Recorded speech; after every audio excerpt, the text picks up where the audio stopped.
Hey guys, so my plan for this week and next week is, or maybe 2 weeks from now, this video and the next video, is to share a little bit of our plan for the rest of the spring and summer term. For various reasons, we are going to be doing a bit of school throughout the summer this year, mainly because we're moving. My kids aren't going to know anyone when we move, so I think it will be good for us to have some things to do so that our days aren't just completely open and boring. Like, hopefully we find friends, but I think this will help a little bit. So today I want to go over the stuff that I'm doing with my 5th grader and 8th grader. They're just finishing up those grades now. I'm going to start with what we're doing together and then what I have them doing individually. I wrote up a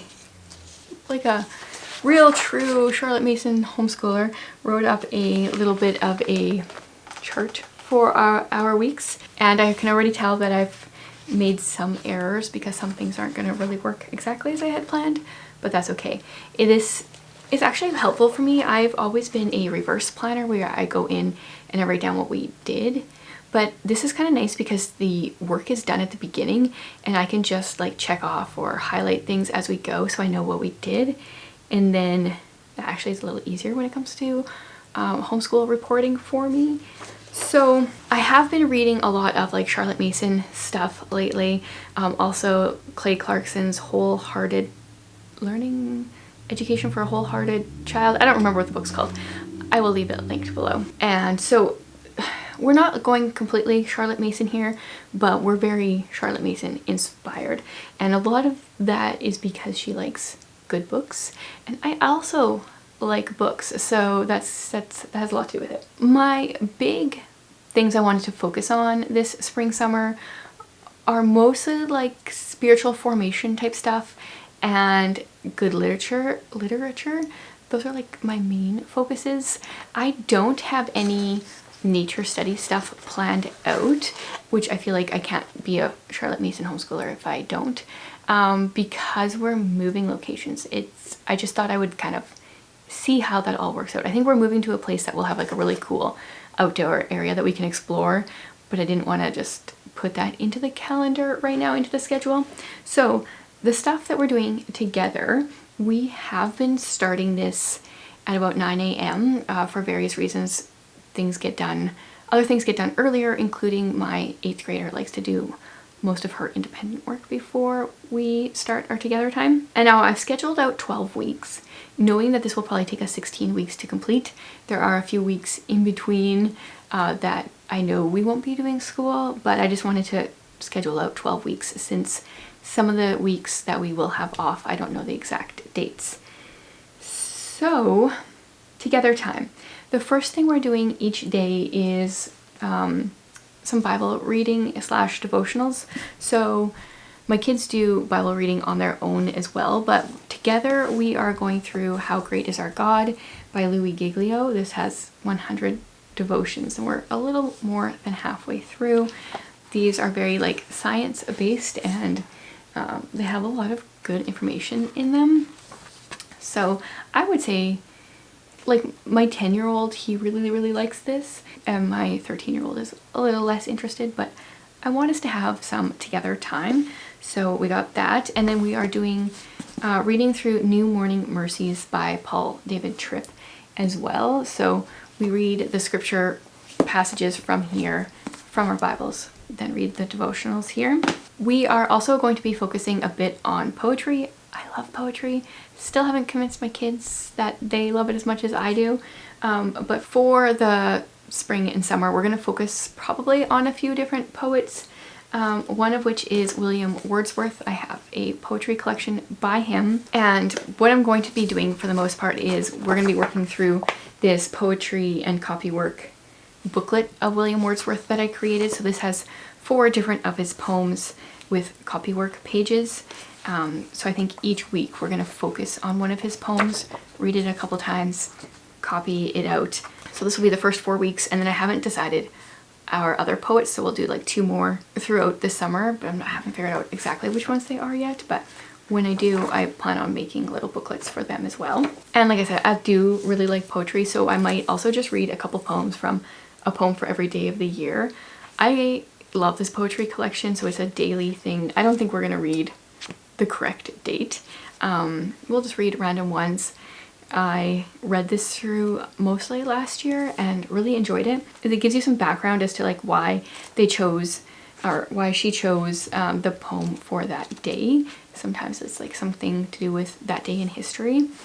It's a really good collection. And then every morning we are also going to be working on a memory verse. So this first week here we're doing Colossians 3 verse 16, which was really cool because when I opened up our first devotional this morning, that's the verse that it was on, and I didn't do that on purpose. It's so funny, the lighting now, like it's been so overcast and it's supposed to be the solar eclipse today, and I was like, well, it's just cloud coverage, and now the sun is peeking through, so now I kind of want to look at it. We're not supposed to look at the sun, so I don't know. We are only getting like a little bit of a eclipse here anyway, but it's still kind of cool. Yeah, so the verse that we're learning was also the verse in here today, and we are using Ellie Holcomb. She's recorded a bunch of verses to music, and so I was just looking last night and I was like, this is a good one, let's do this one. And then it just so happened to be the verse for today. So we will listen to that song a couple times each day. We are also going to be doing the Story of the World Volume 3. We have read some of the Story of the World before, and we always started at the beginning, and I'm just gonna stick with that. So we're gonna start with volume 3. I've ordered it, it's not here yet. I'm also gonna grab the PDF printable student pages so that we can work through that. We're gonna be doing a chapter of that each day, so that, or each week to start. And then when fall comes, we'll probably do more than just one chapter a week. But that's just the start. We are also continuing the marine biology unit, the free one that The Good and the Beautiful has. I'm not very good at teaching science, like unless it's like specifically like outdoor nature study type stuff. I'm not very good at it. So like science is always my weak spot, which is too bad because it's my 10-year-old's like favorite subject.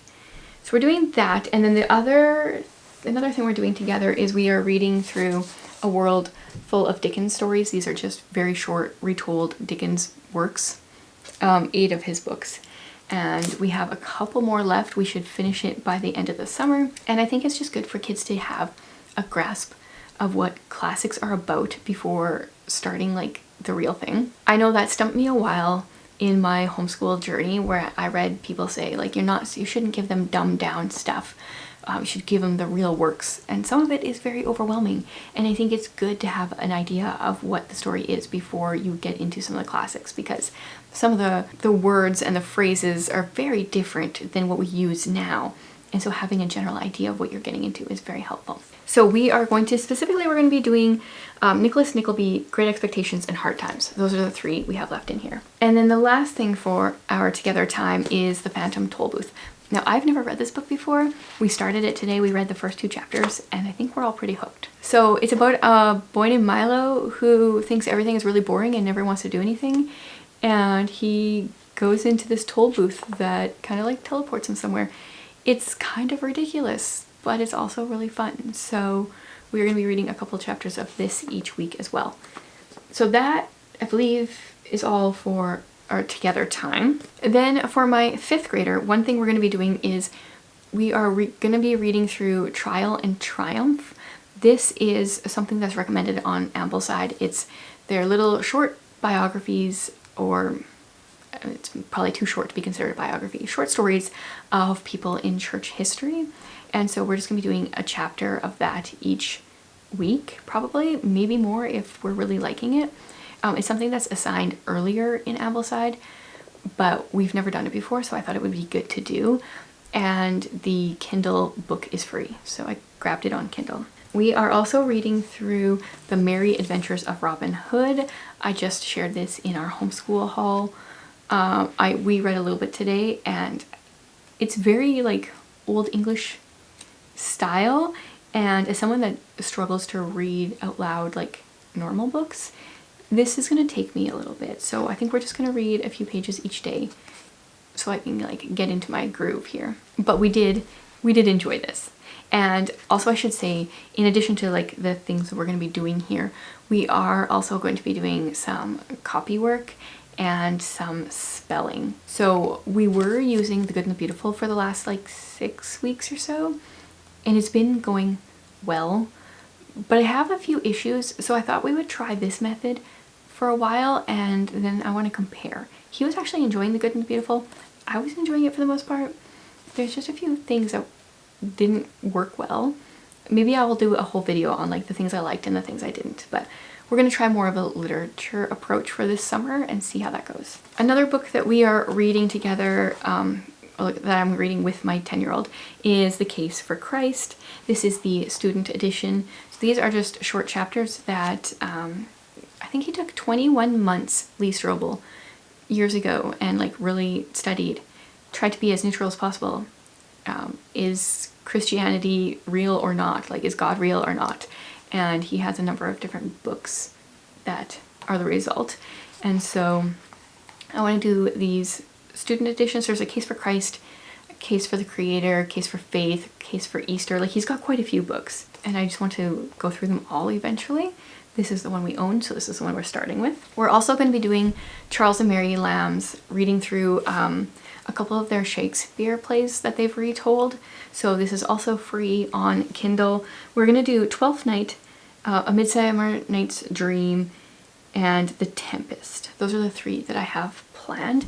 And then we actually also do have a Lego Shakespeare book, which I think might be fun to pull in and kind of compare the 2. And then also, like I mentioned in the book haul video, was we are working through Learn Math Fast, Volume 1.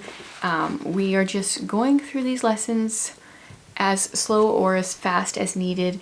They're very basic, but they have really good tricks on how to do mental math and things to like make it easier. Tricks that I realized that I do, but I didn't realize that I did until I was reading through this, and I was like, yeah, that's totally how I figure out that thing. So we're working through this, not a lesson a day, just we work through a lesson, and if that one goes well, we do the worksheet, and then next time we go on to the next lesson. If it needs more practice, then we can spend more time on it, kind of thing. So this we are doing every day as well. And then I don't know if I'm forgetting things. Well, I guess the one thing is my kids each have a list of things that they do each day. So he also practices guitar, and he reads his Bible. I think there was something else that's on the list that I see every day that I totally don't remember. And then also he's going to be reading a bunch of books. So he's currently reading from the Mixed Up Files of Mrs. Basil E. Frankweiler. This was one of my favorites as a kid, and I love this story about these kids that run away to the Metropolitan Museum of Art. So he's more than halfway through that. He's reading that. He's also reading Nate Saint. So we got him this for Easter. So he's going to be reading just, I think, a chapter of this each week. Unless he wants to read more.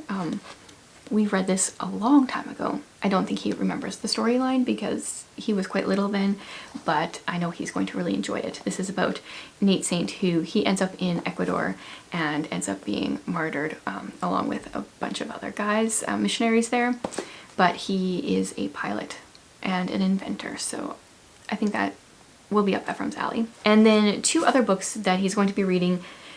So once he finishes this, then we're going to add in, I can't remember which one comes first, The Call of the Wild. So these are the classic starts retellings. So like I was saying before, I want him to have the basic understanding of some of the classic books before we read the originals. So he's going to do The Call of the Wild, and then after that he picked out Swiss Family Robinson, which is a fun story. Even though it's a little ridiculous that everything works out so perfectly, but that's okay. It's a fun story. So I think that's all for his stuff. I might have forgotten something, but I think that's the bulk of it. So we are, actually that is not true. With his binder, we have a bunch of things we're actually doing as well. So his binder's falling apart. We are working on having him memorize the periodic table of elements because that's just up his alley.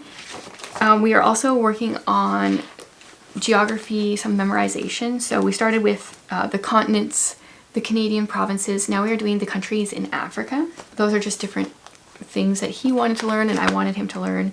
So that now I think is the bulk of his stuff. And apparently I need to buy him a new binder. Then for my 8th grader, she doesn't have that much work, really. She does it all on her own, other than the stuff that I said that we do together. But she's also very self-motivated and creates a lot of projects for herself. So she does a lot of writing on her own. She's writing stories, brainstorming ideas like that. A lot of that she just kind of takes control of. So there's a little bit of unschooling going on there for sure. And then she is also going through The Case for Christ. She's almost done this because she started this a number of weeks ago already. But I'm trying to do more of a Charlotte Mason, I think it's a Charlotte Mason thing. I don't really know if she actually mentions it in her book, but it seems to be a thing with Charlotte Mason homeschoolers where you try to stretch books out over a longer period of time.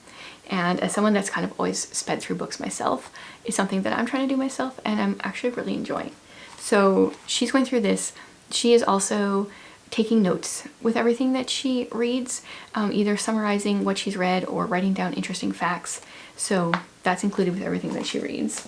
She is also reading through The Hobbit. We got a study from Progeny Press that she's doing as well. So one week I'm having her read the chapters, the next week she's doing the study pages. The study pages, they're pretty intense. I'm still not sure if I like it, honestly. Like this one, in the first chapter section, in the first 3 chapters, they were supposed to give a definition of a word, which definition worked better, and I felt like a lot of them were totally fine. Like there really wasn't one clear-cut answer, and that kind of bothers me a bit. Well, we'll keep going and see how it's going. I'm also trying to read The Hobbit alongside her, but yeah, so she's read this like numerous times. I haven't read it since high school, or yeah, grade 11 or grade 12 I think was the last time. So I'm enjoying my reread. So also everything that she is doing, I am using a notebook and writing her weekly list in. So like today, I'm filming this on Monday. I don't know how much you'll be able to see from this page. But she's a bit of an overachiever and she likes to like get most of her stuff done at the beginning of the week. So, I mean, it's the first day of the week and she's checked off more than half of the stuff on here. So that's how she works. She's also going to be reading through Trial and Triumph. Once again, was recommended on Ambleside. We've never read it before, so she's just starting at the beginning. They're very, very short chapters. But it's just kind of like that. Now that I've used Ambleside a little bit to pull in some resources, I'm like, oh, there's so much stuff from like previous years that I kind of want to pull in. So we're doing a little bit of catch up. She's also going to be reading, it's called To a Different Drum. I got this book recommendation from Ambleside and it hasn't come in yet. I ordered an order from Christian Book. So my Story of the World and this To a Different Drum are in there. And this is a interesting sounding biography. It's about, I think it's about a woman, or she was a young woman at the time, who was going to commit suicide, but didn't. I also want to read the book. It sounds very interesting. She is also reading I Am Malala. So she's, how far through here? She's read, yeah, she's getting close to the halfway mark. Definitely read at least a third of the book. So she's reading 2 chapters of this each week and writing some notes on it. And I wanted her to read portions of this book, Everything You Need to Ace English Language Arts in One Big Fat Notebook. So it's kind of like the second half of this book she's reading through. She knows a lot of it, but a lot of it I was just like, I just want to make sure we cover some of this. And one thing I want for the fall is for her to write like some essays and stuff for me. And I just feel like there's a few things we need to touch on first, or like cement in a little bit better first. So she's reading that. And then she really loves human body stuff. So I have this book, Stuff You Need to Know About the Human Body. And she's reading a few pages of this each week. It's got like lots of illustrations. She's reading through this each week and taking notes as well. Now, what did I forget? Oh yes, she is also doing the Learn Math Fast. She's farther ahead. We have been doing just one lesson a day, and she's doing really well with that. So we're just going to continue with that until we reach the point where like she's actually learning something new or something harder. I'm learning new things. Like, so I decided to go back and just start with multiplication with her, like right at the beginning, like the 0 times table, which is a great lesson because it's quick to learn. But then we went, like recently we did 9, 10, well 10's easy as well, but 9 and 11. There were some like really cool tricks in here on the 9 and 11 times table. I mean, 11's easy until like you get into 11 times 12 and 11 times 13, and like I don't know those off the top of my head, and she's made some really cool tricks in here. So I definitely recommend this math system. Like, it's kind of dry, there's not a whole lot going on, you just read the lesson and do the worksheet, but it's working. And then later in the summer, once she finishes a few books, I am going to have her read The Treasure Principle by Randy Alcorn. It's just a short little nonfiction that'll be a quick read for her. And What Katie Did. This is a classic middle grade, like children's classic. I think it was written in 1917 about a 12-year-old girl named Katie who starts out really annoying, and then something kind of disastrous happens, and there's so much character growth in this book. I really enjoyed it when I read it last year, so I want her to read that. And I think that's it. I think that's all for our spring summer plan as of right now. So if you guys have plans for spring summer, resources to share, books you'd recommend for these ages, please let me know. I always get so many great resources, recommendations from you guys, and hopefully this maybe helps to inspire you guys a bit. If you guys like the whole like Charlotte Mason inspired type homeschool thing, I'm working on putting together a resource to be able to make a Charlotte Mason like whole book homeschool approach. Make it really easy to design your own, kind of like a drag and drop type system. So if you're interested in that, like let me know below so I can work on it a little harder, or even like what grades your kids are in so I can kind of focus on that first maybe. So in my next video, I'm going to talk about what I'm doing with my preschooler and kindergartner. So if you have kids those ages, stay tuned. Thanks for hanging out with me today.